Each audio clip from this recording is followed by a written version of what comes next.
Welcome to this edition of the Open Slider project. In this episode, we're going to kick off the sort of inaugural issue with starting the build out of the slider. So one of the first things you're going to need is a 2020 piece of maker's rail. I'll put some links below where you can get this. A number of places off the internet. And, in short, what maker rail is it's a 20 millimeter by 20 millimeter square piece. It does come in different sizes, but we're using the 2020 here. It's got grooves in it for wheels to run in, which is going to be important because that's where our slider is going to run. It also has ends in here, which we will, if I get in the frame here, we'll tap out, and I'll talk about that in a minute, to hold our ends. So in short, this will form the basis of our slider. Now, this particular piece is about 500 millimeters long, about 20 inches. Actually, I think it's 19 point something if you do the translation. It comes in usually, different increments, based around like 250, 500, 1,000, and so forth. So really how long your slide is, or you want your slide effect, is how long you'll choose this piece. Now, when choosing this piece, also keep in mind, again, rigidity and how you're going to use it. So we'll talk about that a little bit more in upcoming episodes and possibly a little bit as we assemble this. Because what we're going to do in this episode is we're going to start with the end pieces, so being the first piece. So we printed these out on a 3D printer, and these are printed out in TPU. I really like TPU, especially for this application. TPU as a plastic is very sticky, so it likes to stay together. It really doesn't fracture, but it is a little bit flexible, and that's also good.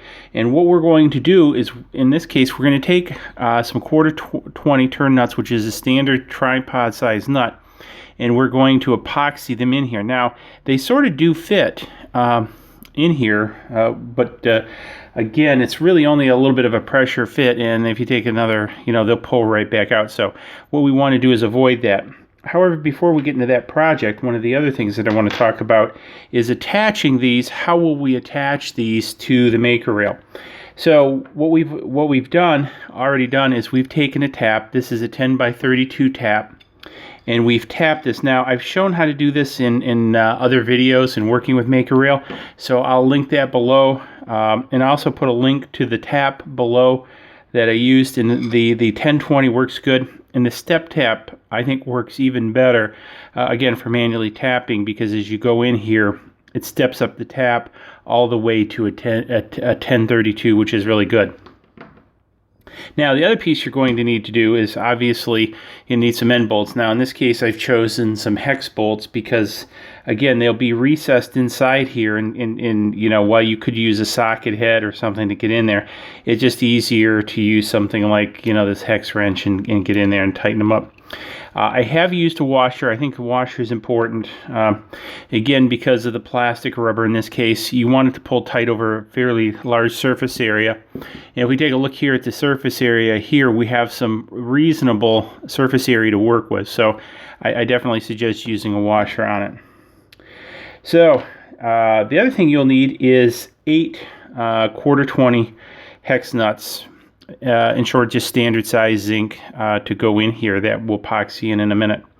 So now, as I move some of this stuff out of the way, what I typically do for my epoxying operations, especially here at the desk, is I use just an aluminum pie plate, if you will.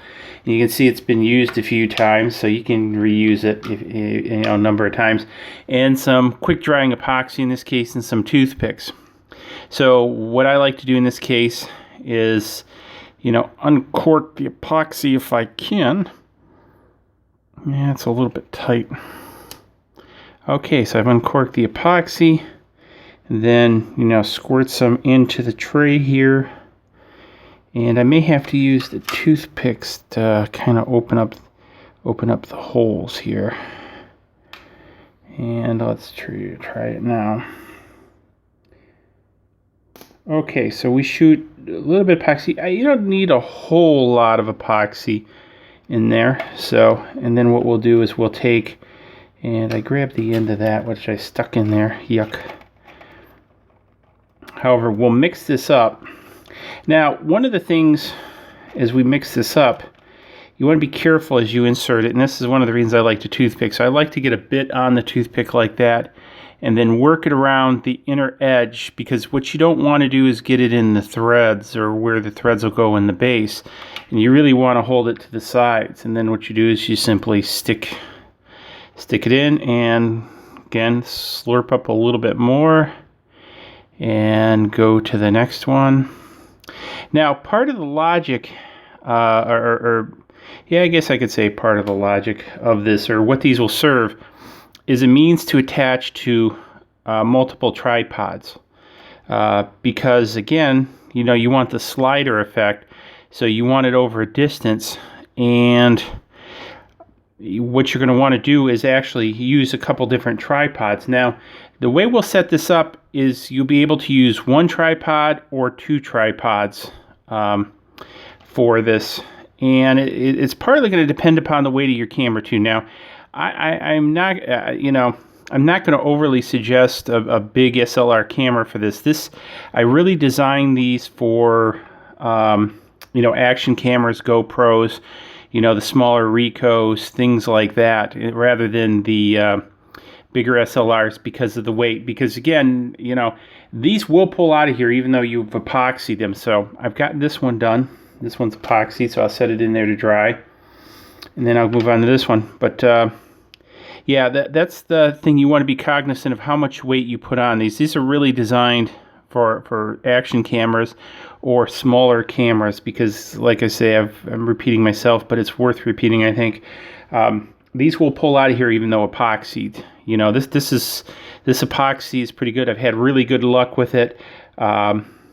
However, with enough weight, obviously anything will pull out. And this is, TPU is a flexible material, so you know, the good and evil part about it is being flexible. It's really going to hold together, and it's unlikely going to crack. So let's talk about PLA and ABS. So now, yes, I have printed these both out of PLA and ABS also.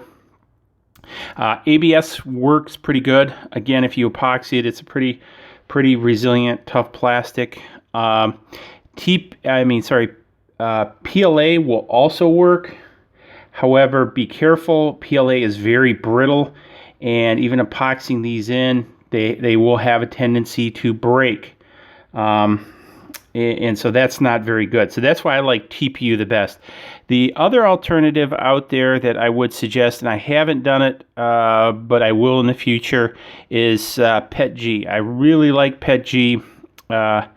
As far as a flexible plastic, TPU is my favorite.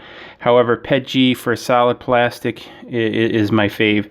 So, okay, I've got both of these done. And so while I'm waiting for them to dry, this is rather quick dry epoxy. I've got it on my fingers. But what I'm going to do, for example's sake, is I'm going to take and now assemble the piece. So now that I've got these together, I'm going to take the number 10 bolt and washer, insert it in here, and I think before I do this, I'm going to have to clean off a little bit of the epoxy off my hands, or I'm going to make a mess. So we're going to see some magic of videography here. Okay, so you didn't even notice I went and washed my hands, did you? So just didn't want to get epoxy goop all over the maker rail. So now this is a pretty tight fit. You can almost spin these in by hand. Well, I mean, you can actually spin them in by hand because it should be a rather snug fit. And then once you kind of begin snugging up against the rail itself, my suggestion would be to take the Allen wrench and just tighten it down. Now, with the TPU, you don't want to get it too tight. And again, this is pulling in a little bit. So it's not really that, I'm not really tightening it tight, so don't think that by the number of turns I'm making. So again, it just kind of snug in. I don't know if you can kind of see in there, so it might be a little bit dark. So that one is done, and then what we'll do is we'll do the other side now and put this in.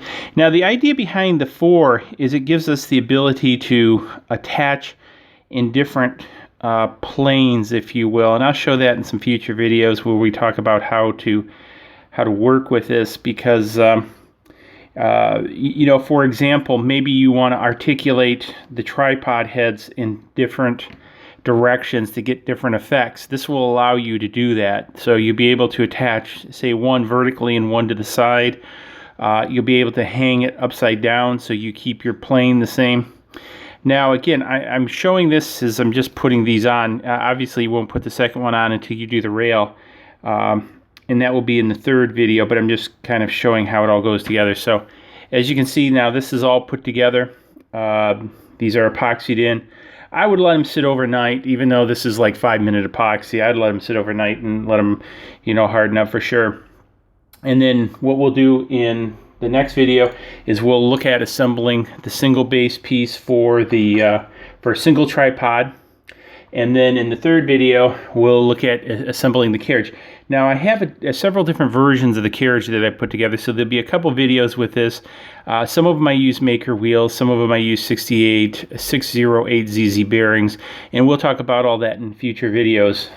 But I just kind of want to give a perspective in this intro of how this will come together. And again, as I've mentioned already, you can do this in different sizes. Now, again, keep in mind, the longer you get, the more torque you're going to place on these. And so the greater likelihood these might pull out. And again, these are really weighted for smaller GoPro type or action cameras, if you will, rather than bigger SLRs. You could probably beef them up. For example, if you did like 2 of these, because we're going to do one of these, and I'll show you how to put this together in the next video. But anyways, be cognizant of the weight. So hopefully you're finding this series interesting. Please give it a thumbs up. Please subscribe to the channel. A lot more coming. Getting questions, hit me up below. Also, don't forget about our parent channel over here, DIY3DTech.com, where we talk about actually how do you 3D print all these things. That's why I'm not going into how do you 3D print them here. We talk about that over there. And we also have another sister channel, SCAD.DIY3DTech.com too, where we talk about how we design this stuff. So depending on where your interest lies in the spectrum, we have a channel for it. So all the links will also be below, so you can check them out there. Cheers, see you in the next video. Please click like below and subscribe to the channel to keep up to date on all of our projects.